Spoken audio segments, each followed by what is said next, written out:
on Facebook now. Oh my Oh, god, you yeah, on Facebook? they put one of my posts on Facebook in one of their group things. They're like, "Oh, Charlos fans are now concerned." Da, da, da, da. And I'm like, at 160 we have no problem, but this motherfucker's going up to 175 and potentially cruiserweight. That's a big deal. For example, I bet that if Canelo was at fucking welterweight, they wouldn't have wanted him to go up and fight fucking Triple G until he had a few fights at 154 first. I bet that.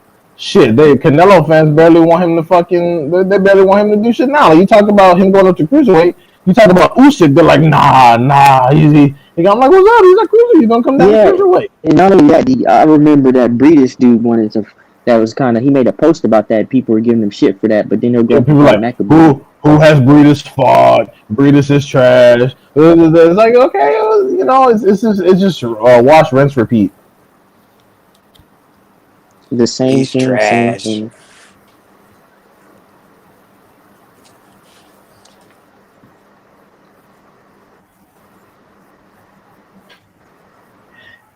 Yeah, it's bad. It's bad to want to see certain people in 50-50 fights. Like the Charlos and Mayweather and all the other fighters got to be in situations where they have almost no advantages, but other fighters get to have all the fucking advantages. Like Mayweather had to be 20 pounds lighter than everybody and all that shit, and fighting some of the decent amount of the best people. But we asked this man to fight in one weight class and fight certain people. Oh no, it's too much. It's too much work. It's like, all right.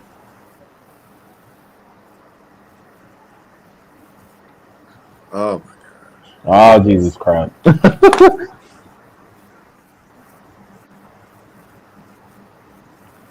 I mean, I told Polo that me and Polo had a conversation about that too, Crod. And I told him, a lot of these dudes, they don't believe in their fighters, and it wasn't just directed at Mexicans. It was directed at everybody that makes those type of excuses. So it's the truth though. A lot of these dudes, they don't believe in their fighters as much as they try to make you seem. Because if that was the case, then you'd be like, okay, we'll put them in there then.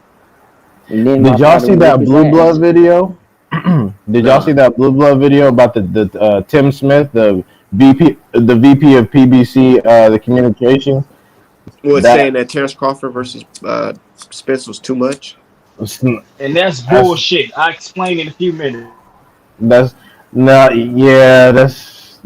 I just didn't want him to say that on fucking camera because I know Midwest. I don't believe him either, Midwest. I don't believe him either. But I just like, nigga, I'm just like, nigga, you're the vice president of communications for the company. Why are you saying that kind of shit in front of a microphone, you stupid fuck? It is making Spence look bad. It's giving man. That's what I mean. Just you got all those, and it's all those. You got all these fucking idiots that don't know what they're talking about. They're running with that. They haven't watched the video yet, but by tomorrow it's gonna be all kinds of bullshit on Twitter. Watch, it's gonna be fucking nuts. They're gonna run wild with that fucking clip. Yeah, you see Spence in the PBC and the cancer of boxing. They just gonna be like they're protecting Spence. They're gonna be like the PBC is protecting Spence because he's a duck, and it's just gonna be like, all right. But they've been calling Spence a duck anyways, man. Fuck him. That's true. That's true. But my thing is, even if you take away the things Spence say, just take away the things. I mean, just use the things that people say around him. Like Bill Wagner, the fucking executive of Fox, he coming up, oh yeah, we not really looking into a profit fight. And then you get his trainer, Derrick James. That's not really a feasible fight and stuff like that. Nobody wants that fight. Now you got this. When did Derrick James? I ain't never heard Derrick James say that. Yeah, when did Derrick James say that? Was it Derrick James? No.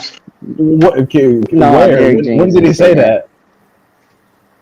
No, I'm thinking about. I'm thinking about the other Charlo. He said that about Andre. Okay, that makes more sense. But I'm like, that's what that was. Yeah, nah. I'm not tripping. Yeah, they were sitting down. Derrick James did say that. He said, yeah, that's not really a fight that people want to see. I'm not tripping. It's the one interview with Setback. It's the interview about Bud and Spence.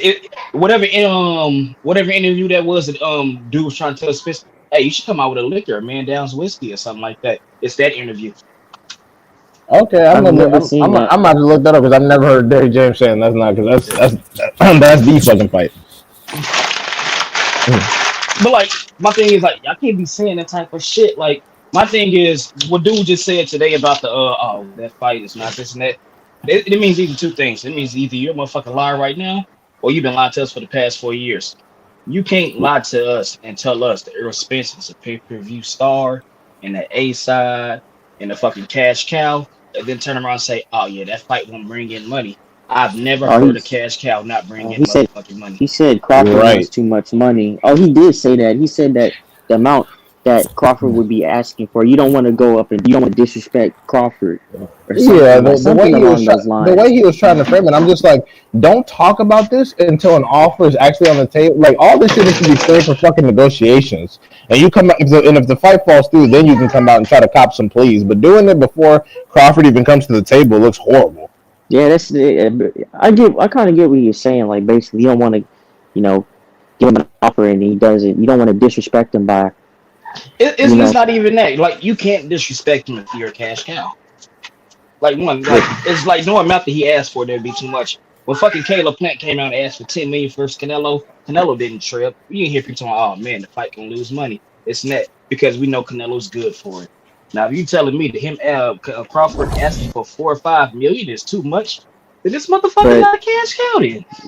Bud himself said he wants it one way or they're not fighting, so you have to predicate it off that as well. Like, it's not like you can go ahead.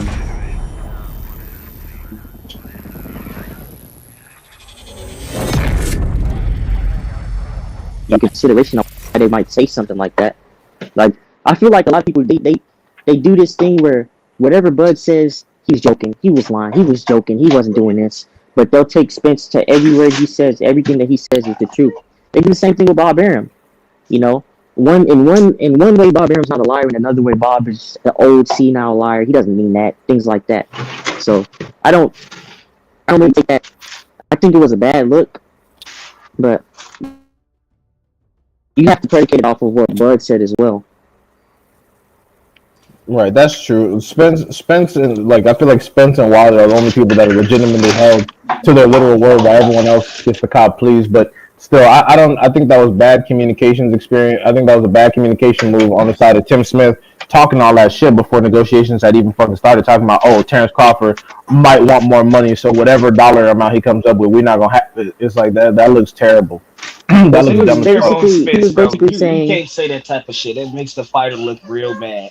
It makes Spence look like a bitch. Basically saying, they haven't built Crawford up on his side and things, this and that, da-da-da-da-da, and it's certain stuff like that, and it's just like, man, you don't need to be saying all that stuff. Like you said, in the Midwest. Yeah, exactly. And now it looks like what you did was, oh, man, we ain't giving you that fight because you with Bob Arum. You have to come to this side. All right, now I'm to this side. Oh, man, we ain't got enough money for that fight. It's contradicting, bro. It's contradicting. It looks terrible. It's kind of like whenever people talk about how Tank is still being built, it's like, bro, y'all making Tank look like a bitch. The nigga's 27, okay? Like, I hate that stuff. Like, how much more building are we doing on Tank? Can we let him go now? Can we fucking unless he gonna pull up another where he just start running through motherfuckers at 30? You know what I'm saying? 31.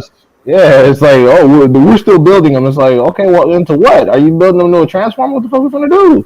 We need to let this nigga start fighting some motherfuckers, man. Yeah, it was a bad look. Yeah, it's terrible. It's just a totally bad look. Because dudes already, they're gonna throw the dirt on Spence anyways. Like, we know that. Yeah, so this next week for Spence is gonna be a bloodbath. I get tired of that shit, man. But we gonna see. We gonna see with this Ugas fight. It's gonna be even more telling, because Spence himself. But I'm not. Besides what Tim Smith said, we gonna see, like Spence said, we gonna see who's holding up the fight after these 3 goes. I don't give a fuck what Tim Smith says. Nothing like that. They're gonna have to get to the table and they're gonna have to negotiate this stuff. You know what I'm saying? It has to be negotiated. I don't see it, bro. I just don't. Like, my thing is, Errol Spence has never fought 3 times in a year since becoming champion. He's gonna have to fight the fucking Mando for the WBA. Yeah, Yeah, he's gonna have to have that fight. they're not paying that step aside money to fucking. And y'all are saying that, and I hope y'all are wrong. I want y'all to be wrong, man. I agree, and what's worse is that I think Stanionis gonna win that fight, and that's gonna be a bitch and a half. You gotta cut down. You gotta fight Ugas and then cut down Stanionis' ass. And what's worse is that if Ugas fuck around in decision, EJ, and then that nigga gotta fight Stanionis, and it's gonna be Bud and Stanionis for fucking undisputed. Like, oh my god.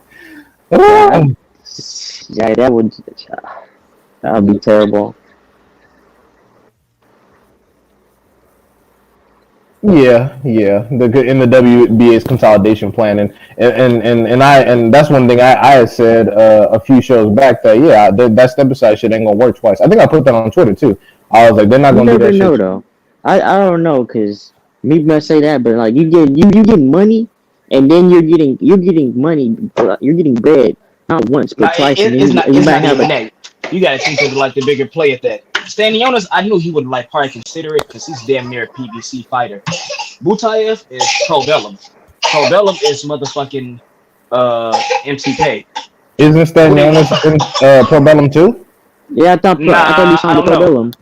I don't know. Signed him. Yeah, I think he's managed by Pro Bellum. I think he's managed by Pro Bellum. I think. Oh, I thought he's managed by Pro Bellum. I know Butayev is for sure. Somebody in the chat, if y'all know, look it up for us. What's the question? That's what I thought. Is Stanionis? He's managed by MTK, right? With Pro Bellum. No, Stanionis is with Pro Bellum too. Okay. Yeah. I just looked it up. So it's Pro Bellum MTK 2.0. It's MTK Junior. It's a subsidiary of MTK. Yeah, they try to pick up the image. No, yo, okay for a little bit. Yo, I want to make this. Yo, so how do you say his name with Conrad? I challenge you to a debate, bro. Oh shit. Hey, middleweight, make some talking points. The boxing debate, bro. I don't know, man. You've been saying some crazy ass comments, bro. Like, so I challenge you to debate. You. Oh, set it up for tomorrow. We set it up for tomorrow night. Yeah, set up tomorrow. Hell yeah. That's what's up. Claude versus Polo. Yeah, I want to change some boxing debate. Shit, we'll see what we do. That's my birthday, man. Oh shit, it's your birthday. Happy birthday. My bad. Happy birthday, bro. Happy born day, Art. Yeah, my birthday tomorrow though, but it's all good. Happy birthday, bro. It's your channel, bro. So out of respect to you, if you want to do it, it doesn't. If you don't want to do it, it's okay. I'm saying I want to do this, bro, because we. So you saying do it this week? Yeah, do it this week. Debate about what? Boxing. Can't tell him, man. Make him go off the top of the head. Okay. Yeah. So like, let's talk about like impromptu. Yeah, see, when I dated somebody, the dude was harassing me about the topic. So all we gonna do is we just gonna let y'all talk, and we just gonna throw subjects at y'all. Yeah. Well, what we gotta do is for our debate, and make sure it's just them two. Well, we have to use standard debate rules. We have to use standard debate rules. So what I think what the format should be. I think what the format should be is each side gets 2 minutes to make a general opening statement, and then you get a follow-up, probably 2 minutes or 3 minutes for rebuttals to the opening statement, and then after that it can go free flow. But yeah, we gotta have some formatting to the shit. Yeah. No, I'm gonna send Midwest a couple some topics. We can go over the Mexico versus Puerto Rico rivalry. like what's the take on Canelo? What you Puerto Rican crowd? Yeah, Puerto Rican. Yeah. Oh shit. That's why I said, oh shit. I'm gonna be honest with you, bro. When he first told me, bro, I didn't believe him for shit. I was like, he lying like a motherfucker. He's no Puerto Rican. Why was somebody being Puerto Rican? Yeah, that's not like a special situation. Let's not act like we was growing up. Every black girl went lying about being Puerto Rican. That didn't happen to me.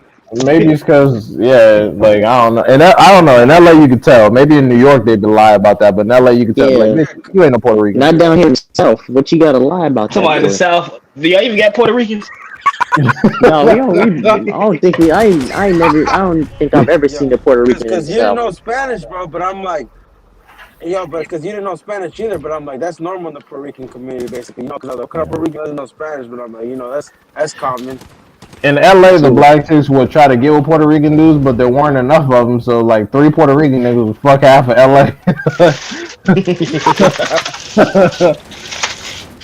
Like shit was nuts, bro.